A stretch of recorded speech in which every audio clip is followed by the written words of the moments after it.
some guys golf on the weekends, you know, or during the week, whatever. I'm not shooting. So shooting is my golf.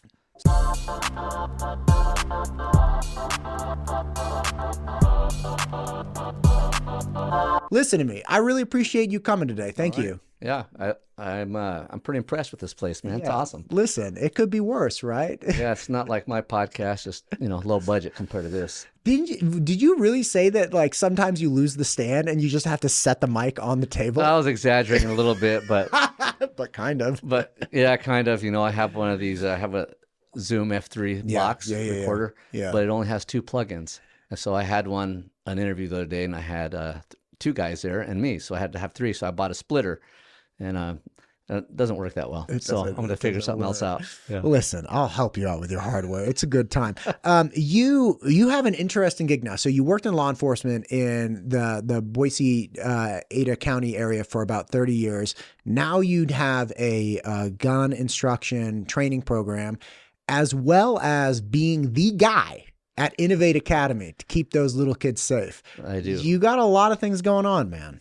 Yeah, I enjoy, you know, I retired about 3 years ago. And when I was working, kind of my thing, my specialty in law enforcement was doing the SWAT and firearm stuff, and it just kind of carried over into my hobby. So I shoot competitively, teach a few classes to other agencies and to civilians, so concealed weapons, that kind of stuff. And about a year and a half after being retired, I had somebody give me a call and say, hey, we're looking for a security guy. Our school, we have a lot of parents who are concerned about school security, right? And we're looking for somebody who can do some security for us that has a background like you have. And so I went down, talked to him, and ended up taking the job. I was like, hadn't been doing anything but playing for a year and a half and spending a lot of money. Started looking at my bank account. I was like, spending a lot of that retirement money playing. So I thought, well, I better do something to keep me busy. Yeah. First off, I'm just curious, what were you getting after? Because I mean, somebody like you who's had a real serious career, right? Like, you were not just Mickey Mousing around. I mean, you're in law enforcement, you're in SWAT, you're taking these things real seriously. When you pull the plug on that, it's not like, yeah, you can go to a beach resort and drink a couple pina coladas, but that's like a week. And then you come back and it's like day 8 of your retirement. You're like, what am I going to, like, what were you getting up to after that? Oh, I was riding my side-by-side, you know, and then 2 or 3 times a week, teaching firearms classes. Like, some guys golf on the weekends, you know, or during the week, whatever. I'm not shooting. So shooting is my golf. So I shoot competitively in a league called USPSA, United States Practical Shooters Association. And so there's a local club, and they shoot most weekends. And you're always trying to beat the next guy or your buddy. And so you go out, makes you want to go out and practice during the week. And so that takes a lot of time trying to keep up with all the hot shots. There's a lot of really good dudes around here. So that's awesome. I tried to get into golf. It's not my thing. I can't. What you're describing sounds way more interesting and engaging, but I got my hands full with my boys, and I do jiu-jitsu and stuff, so I don't really have time. Yeah, I did a little bit of that too. I was going to Spectra, I think it's Spectra Jiu-Jitsu. Yeah? Yeah, I went there for a little bit, hurt my hip, have a torn labrum, so I kind of laid off of that for a while. It's probably been a year since I've done that, but it's starting to heal, so hopefully the next sometime over the next year I'll head back. Dude, come down to Alliance. I'll train with you. I'll be nice. Yeah. I've been training for a long time. Well, you've been doing it for a long time. You might just beat me up. Listen, I guarantee I could, but that's not the point. The point is, I'll give you jiu-jitsu lessons. You give me shooting lessons. Hey, we can do that. We'll trade up. So you go from being a real serious guy in law enforcement to being surrounded by little babies all day long, like 7, 8, 9, 10-year-olds who just want to give you a big hug. And I mean, talk to me about that. Like, how was that transition for you? MTU Studios is the proud producer for the Ada County Sheriff Podcast, the Idaho Wildlife Federation Podcast, the State Representative Ted Hill Podcast, the Idaho State PTA Podcast, and many more. If you or your organization is thinking about starting a podcast, MTU Studios would love to help. Just check out mtustudios.com. When I might even get emotional talking about these kids, because I've gotten to where I'm really close to them, you know, and I feel very protective of them, you know. When I got hired, they're like, the reason we want you here is, you know, there'd been some national, you know, some shootings that made national news. They're real big. And they're like, hey, we need somebody here that has a skill set that's going to be able to help protect us if we ever have an active shooter. And, you know, I took the job, and First couple of weeks there, kids would come up to me, these 7, 8-year-olds, first grade, heck, kindergartners. And I'm kind of like, just kind of keep your distance a little bit, and a little bit at a time. They kind of broke me down. I even had one of the principal at the time looks at me one day when the kids comes up and just hugs me. It's like, "Thanks for protecting me, Mr. Garcia." And apparently my eyes got a little watery or something. So I got teased for a little bit, going, "Hey, they broke you down." They got me. They got me. But yeah, I feel very protective of the kids now. Very protective. Yeah. So I mean, I love being there. If I have to take a day off, I hire other guys that have similar backgrounds to cover for me. And it's hard for me to be gone and not wonder what's going on. I mean, most of the time it's a lot of public relations, and just got to be there. The solution that Innovate came up with, which is obviously seeking you out and hiring you, I like that a lot. There's an aspect of self-determination and self-reliance in Idaho that you've been here, Sure. Your whole life, right? I'm a recent transplant, but it's so much better and so much more, in my mind, effective and immediate, right? Like, you can take real meaningful action instantaneously if you're like, "Hey, look, we are responsible for this problem. Okay. We are responsible for the solution, rather, right? At the very least. And we're going to take action, right? If we need somebody to stand guard, if we need some security, we're going to take that responsibility on ourselves, instead of other places where, people move from, and other places in the country where they're like, "Hey, the government should this," or "We need to pass this." And yeah, I think that stuff is meaningful for sure. But to the degree that you can, to the degree that Innovate has, they're like, "No, we're going to find a Mr. Garcia. He's going to be here. He's going to take care of us." And I just have such an appreciation for that. It's very cool that you can be part of that kind of civilian engagement. Appreciate it. Yeah, it's been really awesome. And the staff there is great. It's nice to go to a job where you feel appreciated, and it kind of almost kind of coincides with my hobby, right? So it helps me to be able to keep up with my skills. Right. One of the things I see a lot is some of these schools will hire people, and they're like, "Hey, let's just hire a retired cop or a retired military guy." Sure. I'm like, it's always in fact, I get a lot of people at the school say, "Hey, if you ever need a day off, let me know. I know a neighbor who's retired or whatever." And I tell them, nicely, "Hey, we don't just want somebody who's retired, right? Just because you were in law enforcement, just because you were in the military, that doesn't mean that you have that specific skill set." Right. There's a lot of skill sets and a lot of things that people can specialize in law enforcement. And, like, you have your detectives, investigators. I didn't do that. You probably didn't want me doing that. Right. But when it came to the firearms and the SWAT stuff, that was kind of what I specialized in. And if I have to hire guys that are going to fill in for me, I want to hire guys that have that same skill set. Right. Right. It's not just a label. It's not just, "Hey, look, I have this resume." It's, "Hey, what's your actual skill with that thing?" Yeah. Which is an important piece. Yeah. It's basically being good with the firearm, and not surprisingly, what most people don't understand is that not every cop or not every military guy is good with the firearm. Right. And most of them are safe and just average at best. You got your 10% who are above average, your specialty units like your SWAT team guys, and some of your specialty, military units, things like that. Yeah. And then occasionally your regular patrol guys, if it's a hobby for them, then they typically exceeded that. But most police agencies just don't give the guys much training. Right. And that is my understanding, the real hesitation that people had with, was it 415, the bill that was brought forward this year to arm teachers, Yes. right? The real issue that people communicated to me was like, "Hey, look, it's not that they're teachers." Some people were worried about teachers. They had all kinds of issues, but they said, "Look, what you're asking is to have a firearm on campus. And the only thing you're asking from the teachers or the people engaged in it," because it can be a janitor, bus driver, whatever, Sure. was that they do one round of enhanced concealed carry. And however long that course is, they're like, you could do that once. And somebody told me, and again, I haven't fact checked, but like, it could be 10 years. You don't pick up a gun again, right? You do it that one time, you show a level of proficiency and capacity, and then that's over.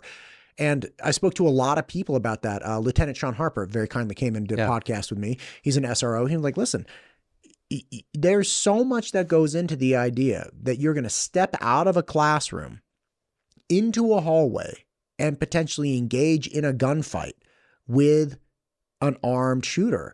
Like, have you been trained to shoot and move?" Right? Like, you're not just standing there stationary, getting your position. Have you been trained to consider your backdrop? right? And especially within a school, it's like those walls are not super thick. Right? Yeah. Like, are you shooting down somewhere where the bullet, if you miss, is going to go through an exterior door? Are you shooting towards another classroom? What's on the other side of that wall? Are you shooting up, down? Like all these different things. And again, I'm not a firearms expert, but just hearing him go through that, it's like, oh, this is why people are worried. Like there are real considerations. Yeah. When I hear, I teach the enhanced concealed carry course a couple times a year. And sometimes I get people call me and ask, do you have anything that's more basic? And I usually, my response is, that is the most basic class that you can take, right? But people confuse the title enhanced concealed carry, that word enhanced, they think that means advanced, and it's not. Enhanced was added. At one point, Idaho only had a basic concealed carry course or permit. Sure. And there was really no guidelines, no requirements other than you could say, hey, I took hunter's ed 20 years ago. I was in the military 20 years ago. Right. And I had some form of basic training just whenever, but there was no real, set guidelines. And so I knew some instructors that were given permits to people. They just meet them in a coffee shop, talk about use of force for 20 minutes, and they'd sign them off, and then here you go. Well, then a lot of other states, when they started doing this reciprocity deal where other states would accept Idaho's permit and vice versa, other states were saying, hey, you need to have a little bit more, add a few more requirements to this. So then they didn't want to make it so that it was mandatory to have the enhanced if you wanted to. And this is before we had a constitutional carry law.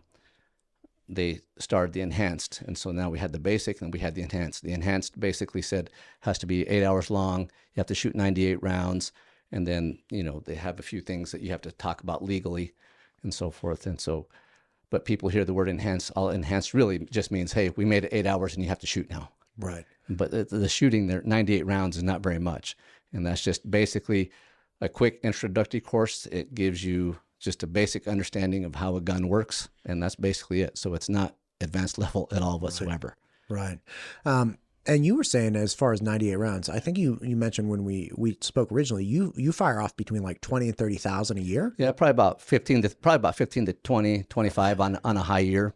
And I shoot, and that's because I shoot competitively. And so that's why I was saying before, when I get people say, hey, I got a friend or a neighbor or an uncle who's a former cop, he can come help you. I was like, well, what was his background, right? Some of the guys, all the guys who help me right now are all former SWAT guys, every single one of them. And most of them, I think all but one are current competitive shooters. But that 15 to 20, 25,000 that I shoot in a year, there's guys that I compete with that shoot, 75,000 rounds in a year and train a lot more than I do. So, you beat them? You beat those guys? No.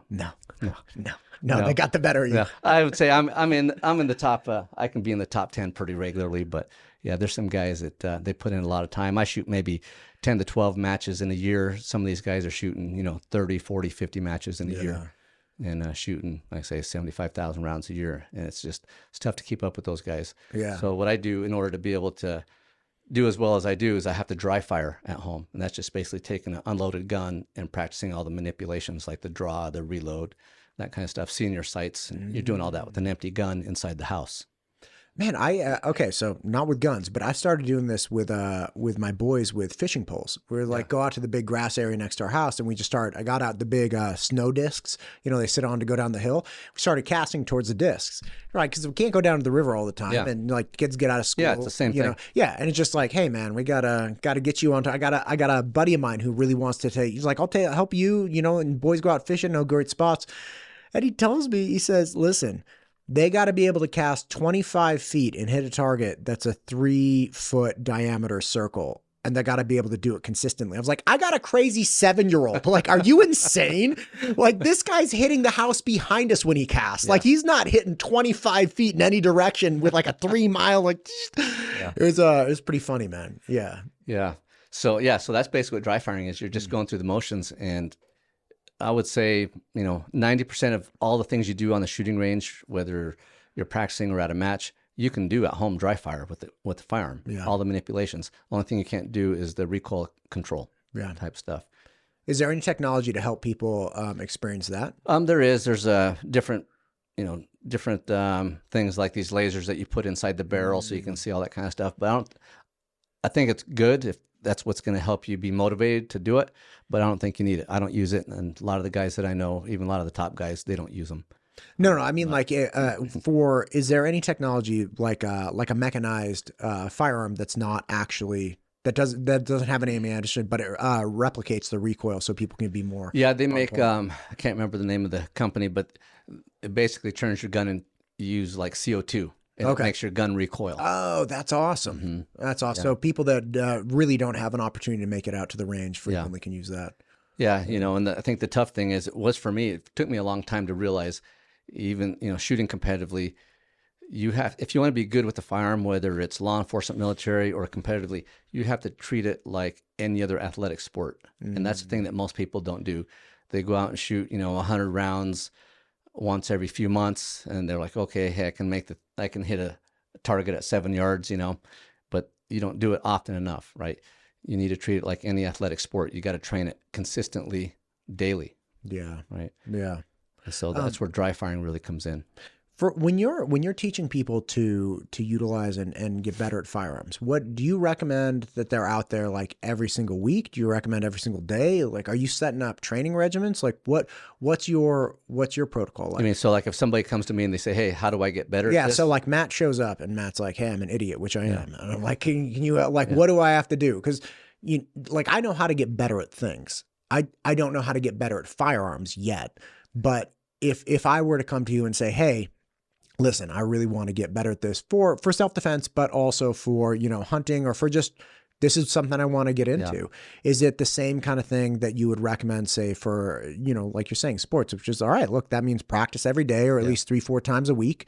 And, you get a certain amount of instruction, go back, work on your own for like a month or two, and then come back and do like a private lesson? Or do you have, boot camps or classes? What is that? I mean, obviously I recommend them. They come to me for a class. That's right, baby. Recommend it. Mr. Garcia. 1032 LLC Farms. So, but, so my recommendation, go through at least probably the basic enhanced concealed carry. And I like that class for a new shooter because, right, it's basic fundamentals. And we just go over as if you've never shot a gun before. This is how you hold the gun. This is how you pull the trigger. This is how you see the sights.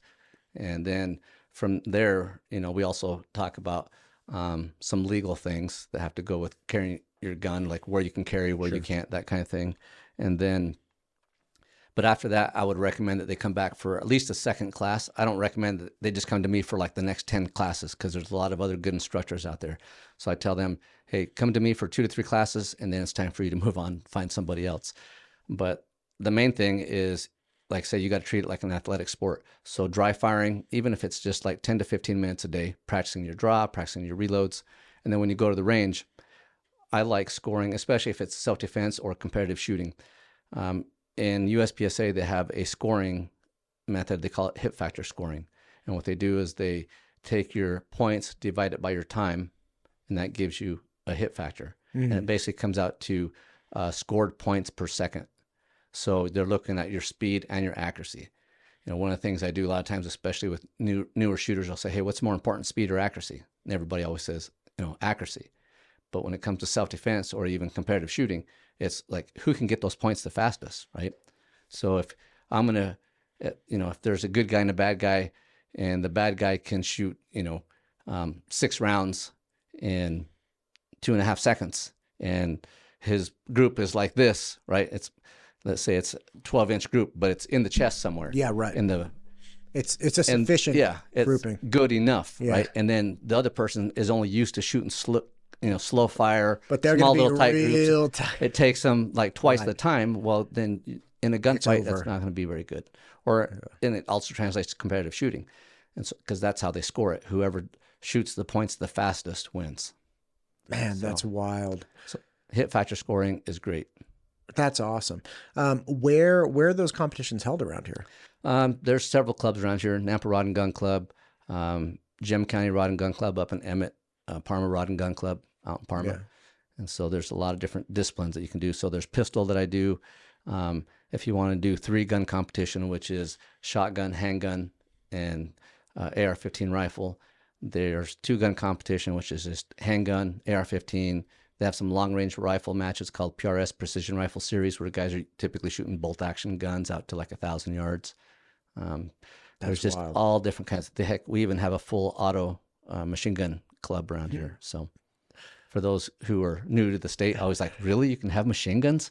I'm like, yeah, you can have machine guns, suppressors, all that kind of stuff's legal in Idaho. So Yeah. as long as you're not prohibited, right? Yeah, right. State Rep Ted Hill was telling me when he was again working towards his, guns in school, arming teachers.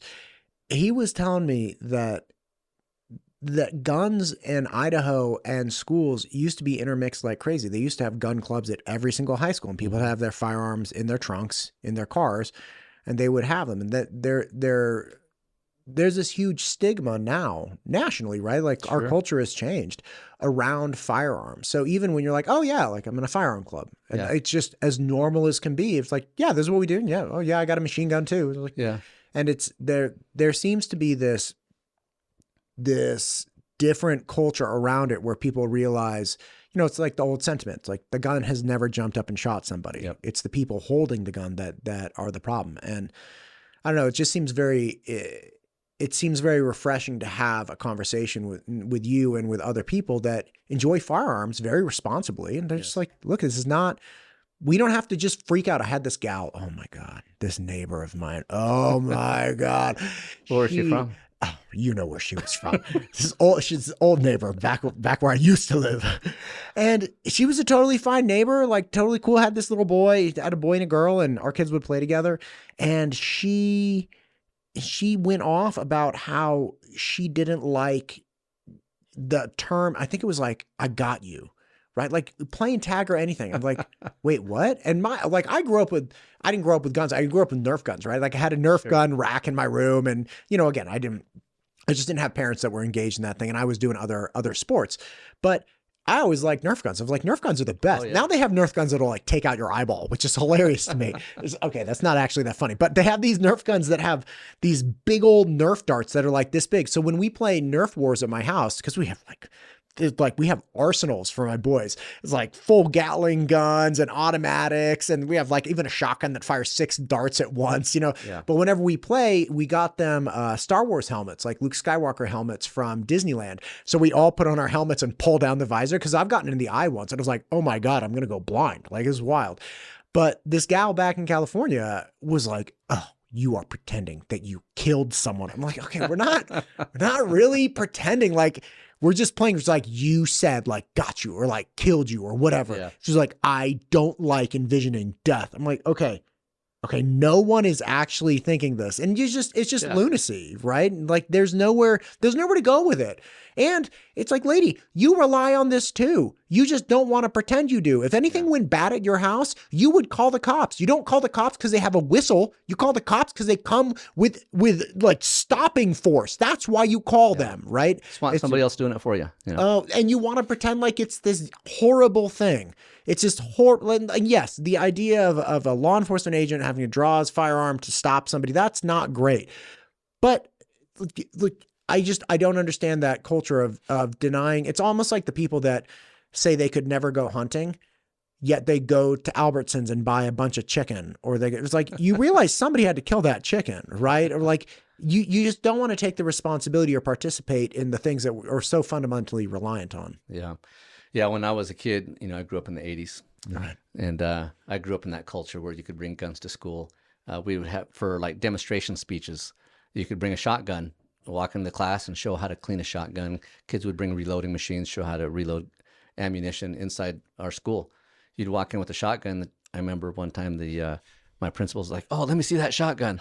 Oh yeah, that's really nice. And they hand it back to you. Hope you have a good speech. Oh my gosh, that's great. Guys, you go out to the parking lot, everybody had their shotguns and rifles in the back window, gun racks and things like that. And how many gun accidents you guys have? Never. I never knew, at least if there was one, I never knew about it. And I remember being 12 years old, a buddy of mine calling me, hey, there's some pheasants out in this field. Why don't you jump on your bike? Come on over. So I jump on my BMX bike, shotgun in one hand, and I'm riding my bicycle through Burley, Idaho, where I grew up. And, neighbors, police, everybody just waved. And, nobody even thought anything of it.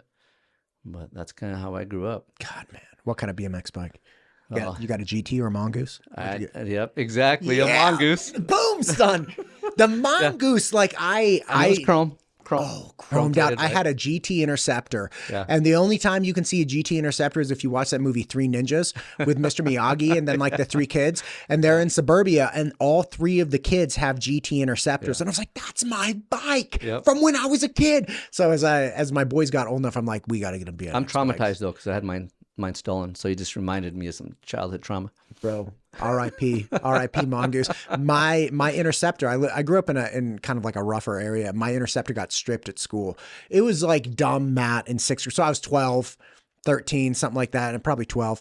And I ride my bike to school and lock it up with my kryptonite lock through the back tire in the frame and go to school. And me being the dinglebat I was, forgot that I had ridden my bike to school. So I just left. Yeah. And then that was a Friday. And then over the weekend, I was like, where's my bike? I want to go riding. I was like, oh no. So I go to school on Monday and sure as hell, there's my bike. And they took the front wheel. They took the handlebars. They just stripped it, huh? They stripped it. And they tried to drill through the kryptonite lock and the lock part. So I still had the frame and the back tire. And my dad was so pissed. He was like, God, come on. I mean, here he got me this awesome bike and it was so beautiful. I got another bike eventually, but I was really bummed out, man. Yeah, those were good times back in the Yeah, day. because then once they went away from the GT Interceptors, they moved on to the Mach 1s. Like they stopped making the Interceptors for some reason. They went straight from that to them. And then the only thing you could get was a Mach 1. Like the Interceptors are collectives items now. Well, I was about almost 14 at the time. And then when I got my bike stolen and I got my driver's license again when I was 14, because you could do that back then and didn't need my bike anymore. So I was pretty happy. Take it, you savages. I hope it went to somebody who appreciated it more than you. Yeah, hopefully. Yeah. My buddy Mike Alande, who actually very much looked like you. We were great friends. Oh, yeah. And Mike Alande's dad was he was a cop. He did something with the DEA because he would always tell us stories about like throwing a 12-year-old in the back of a cop car who had 3 pagers and like all this. I was like, oh my gosh, really, Mr. Galande? He's like, yeah, he had a Stingray Corvette in his garage. You know, it was like end of the 80s, early 90s. Yeah. He was making good money. And again, you know, like middle class, lower end area. So, you know, he had a bunch of toys and stuff. He was super cool. Yeah, dude, it was awesome. But he had a Mongoose, right? So it was like, I had my GT and he had his Mongoose and we're like riding our little bikes around. Yeah. I loved it back in the day. Yeah, back in the day. So you grew up in Burley, Idaho. How'd you make it out here? Why don't you just stay there? It's only an hour and a half drive. Yeah. So I started law enforcement in the early 90s and kind of jumped around a little bit trying to find, you know, the place that kind of had the best culture for me, best place. But started out down there in the Burley area, worked down there for, I don't know, 6-7 years. A small town called Hayburn's where I lived. And I worked there for a while. Friend of mine, or the sheriff, the next county, calls me while I was on duty over, hey, come meet with me. So he recruited me, basically said, hey, we want to hire you. We need some Spanish speakers. And so went over there and then had a buddy of mine that worked for the Department of Energy out of INL. And they have all the nuclear facilities in the country have SWAT teams. And I was real big into the training. So they used to have these conferences called Mountain States Tactical Officers Association conferences. So I'd go out there and train and kind of got to know them. And one day he's like, hey, you want to come to work for us? He goes, we don't have enough internal guys that can pass our requirements. He goes, so if you want to be on our SWAT team, you have to come try out. He goes, I'll put in a good word for you. So I did, got hired, worked there for a little while, and then came up here. I wasn't there too long, a year and a half. They actually started laying people off. I got hired with like 13 guys, and a bunch of guys started getting laid off. And so I was like, well, I'm not going to wait around. Yeah, right. So I ended up coming up here, but I got awesome training while I was there because they have a lot of money. And the training we did, I shot in the short time I was there, I probably shot 40,000 rounds. Wow. And so we did nothing but shoot and practice hostage rescue, room clearing, that kind of stuff. That's all we did. And then I was able to bring that to working for the sheriff's department up here. Worked here for about 5 years. And then a friend of mine like, hey, you should come do what I do. I was like, well, what do you do? And so what do you do? He's doing contract work for State Department and ended up going over to Pakistan and worked for a program called the Anti-Terrorism Assistance Program. And so basically it's just SWAT. but it sounds cooler when you say anti-terrorism, It right? sounds very cool. So wait, It's very cool. on paper, it sounds really awesome Yeah, until right. you get to Pakistan and you're like, I'll put some text up on the screen so people are like, wow, yeah. on paper. And then you get to Pakistan and you're like, this is not so cool. This is So not great. I went there on a short contract. I was there for about 4.5 months, and then went back again about I think a year or two later to Amman, Jordan, which was a little bit nicer, but not a lot when you got outside the city. So Right. but it was good. I learned a lot, and like I said, we were just basically training people in what they call their anti-terrorism teams, and we just taught them how to shoot handguns, rifles, practice hostage rescue stuff that had to do. It was just basically like being SWAT here, but we were just training other people to do it, and the State Department was paying us to do it. So the State Department was paying you guys to essentially create effective police forces in these downtrodden areas. Correct. Yeah, and ours specifically wasn't just like their regular patrol guys. They have guys who are full-time, SWAT guys. That's all they do is just SWAT stuff. They got a lot more terrorism, things like that to deal with over there. Yeah, right. So that was all they did. So they were kind of in the middle between, regular police. They call them anti-terrorism teams. So you had your regular police, your anti-terrorist teams, and then your military. Right. And so a lot of times anti-terrorism teams would just kind of intertwine with the military people over there. Man, the response from the Jordanian president when that pilot got captured and burned, it was so overwhelming and so conclusive. They lined up something, I can't remember, it had to be like 10, 15 years ago, but there was this horrible event where, this fighter pilot got captured and then tortured, obviously burned to death. And the president was like, oh, it's over. Like, pull out all the stops. And they just started doing bombing runs like every single day. And he's like, we're going to bomb until it's flat. And you realize then it's like, oh, they've been living with these problems. And there was a line and terrorists crossed the line and they are not fucking around. Yep. Like, they are coming for blood. That was wild. It was wild. I trained jiu-jitsu back in California with a couple Jordanian guys. They came over, their parents moved over and they were great. They're like 18 and 15. Oh, they're so great. And so there's two brothers of this guy, Faisal and Sammy, his younger brother. And they were like, they came in and instantaneously were like, oh, I mean, we're like in our 30s and these guys come in tough as nails, super polite, super awesome. And, we were like, oh, this is great. They were like everybody's stepson, right? So they'd go to tournaments and stuff and they'd be screaming at each other in Arabic. I was like, we're always making fun of it. Like, what the fuck are you saying to him? Like, we don't understand. Like, we're trying to coach him. But they were the best guys ever, man. And their parents were super cool and they just wanted a better life for them. And I think one of their uncles had moved here. And so they moved in the area.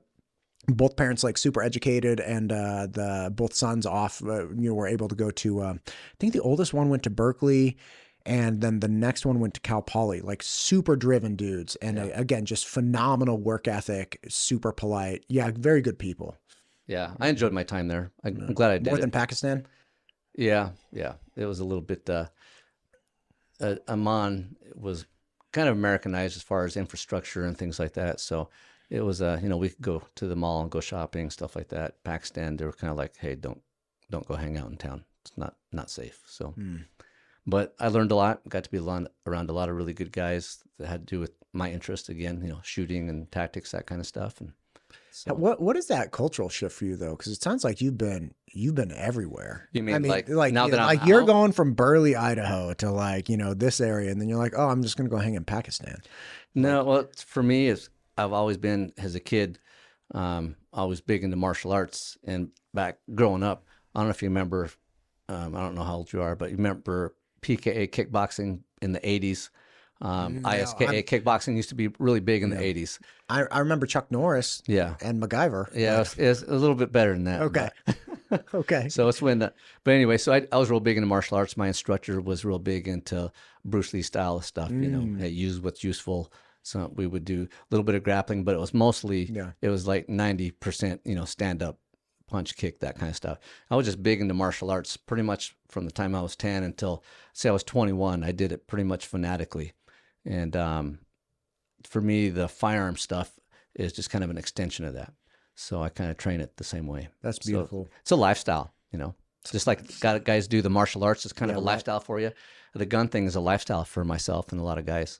That's awesome. It's interesting you say that. I just had Gigi, who's the instructor over at Alliance, and he's one of the founding members of the Alliance Association, which is the biggest association in the world for jiu-jitsu. And he was talking a lot about how it's just a lifestyle. Like that term has kind of been bastardized to emphasize some dude who walks around in flip-flops and smokes a lot of marijuana, right? Like the jiu-jitsu life. Like you go to Southern California, somebody's like, I live the lifestyle, bro. Yeah. Like, come on. But it really means something to him. Yeah. And it's interesting hearing you say it. And obviously it really means something to you. And it's not a life of ease and a life of ridiculousness, but it's more of a life of discipline and precision. Yeah. I mean, I can take it anywhere from, hey, I'm just out having a good time, go out and shoot a competition. It's a little bit social. You're out there with your buddies. You know, you're trying to, score 2 more points than your buddy and go a second faster than he was. And you're trying to find the best technique and you're just out there socializing. But then there's the other aspect of it, that's like the martial arts side of it. Hey, you carry concealed. I take that serious, that kind of stuff. So yeah, I have an appreciation for that. I mean, truthfully, I've been a black belt jiu-jitsu for about 10 years and I love it. I've never been truthfully, I've never been in a fight. Yeah. I'm like, okay, my buddy from college beat me up once. It's like, or he tried anyway. He punched me a couple times in the face, but I've never, I've always just avoided fights, but I take it really seriously. I mean, I obviously have fun training. I love training really hard with my buddies. But I do recognize that if need be, avoiding fights is a good thing, man. Oh my God. Check this out. Okay. There's this guy, Leandro Lowe, who's world champion like 4 or 5 times over. One of the most ferocious jiu-jitsu competitors I've ever met. And I trained with him twice and he blew through me like I was a first day white belt. And this was when I was, peak competition training. I'm like, no. It's not possible. Yeah. Like literally, I was kind of like, what happened? I took a private from him. He didn't speak English, from Brazil, from the favelas.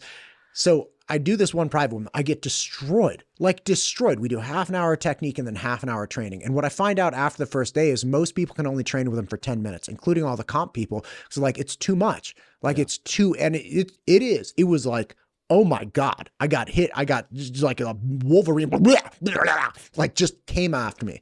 So the next day I go back, I call the guy, my instructor, because I don't speak Portuguese. I was like, tell Leandro I want to go again tomorrow. And he's like, okay. So I show back up, pay him the money. I'm like, he's like, well, technique? I was like, no, I trained with him straight for an hour. It was the most brutal experience of my life. So this guy is world champion a million times over, not a million, but he's world renowned, goes all over the world, grew up with nothing. Like when you grow up in the ghetto of Brazil, you're growing up in the ghetto, right?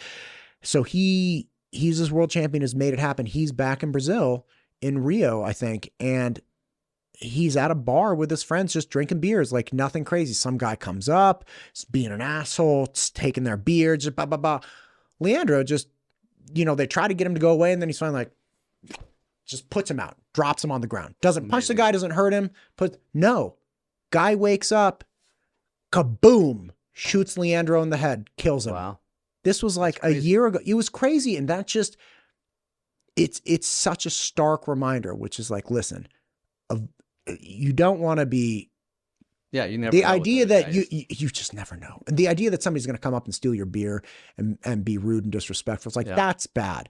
But you also don't know if he happens to be crazy and packing at the same time. So it's like, exactly. What the right solution is, I don't know. Like I try to not be prideful, but I'd imagine that I'd probably get in a fight too if somebody did that. It's like, but it's just such a risk, Yeah, avoiding it at all costs, man. Because like you say, you just never know if somebody's carrying a gun or a knife. Knives is what really scares me. Bad guys have a knife. Knives are dangerous. When I did, talking about guys who were high level, when I was like 17, 18, and kickboxing was big. We had a guy in Twin Falls. His name was Carlos Clavos. I believe he still lives down there, and he's got a son, I think, Caesar, that used to fight. Mm-hmm. And he was a world flyweight champion in kickboxing. So it's basically like boxing with kicks. K1, right? yeah.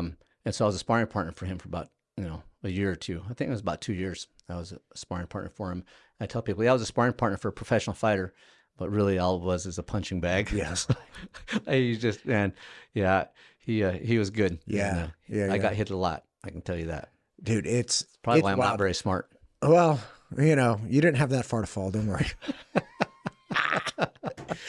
Listen, if people want to take your course, if people want to get instruction from you, engage with you professionally, how do they get a hold of you? How do they find you? I'm on Instagram under Raul Garcia 1032, and then I have a website, Idaho1032.com. So I have a listing of my classes. So you can either sign up for the classes that I have, which is I only have, I believe, one a month that's on my calendar on my website. But people can also reach out to me and say, hey, I got a few people that want a class. When can we do one? I just require 6 people minimum. And then we just, look at the calendar, match something up, and then we go out and do some shooting. That's awesome. So people can put together custom classes, like neighborhood class or something. Yeah, I would say that's the majority of what I do. That's non-law enforcement, just custom classes, people call them. We have these group, semi-private group classes. That's awesome. Mm-hmm. Awesome. Well, listen, thank you for coming in.